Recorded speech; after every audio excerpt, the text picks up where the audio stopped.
How to withdraw your money from Binance to bank account.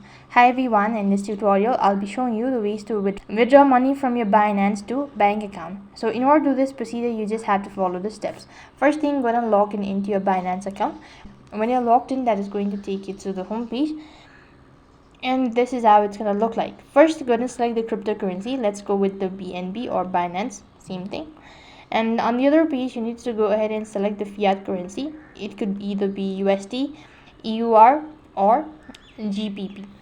Now you want to withdraw, select the currency type that you wish to withdraw, and next thing you need to select the payment method. After you click on the payment method, you need to go ahead and select either bank account or credit card, whichever is convenient for you. Security, then enter the security verification.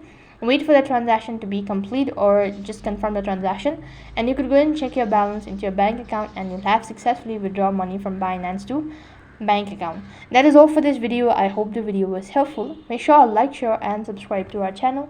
Thank you for watching. See you in the next video.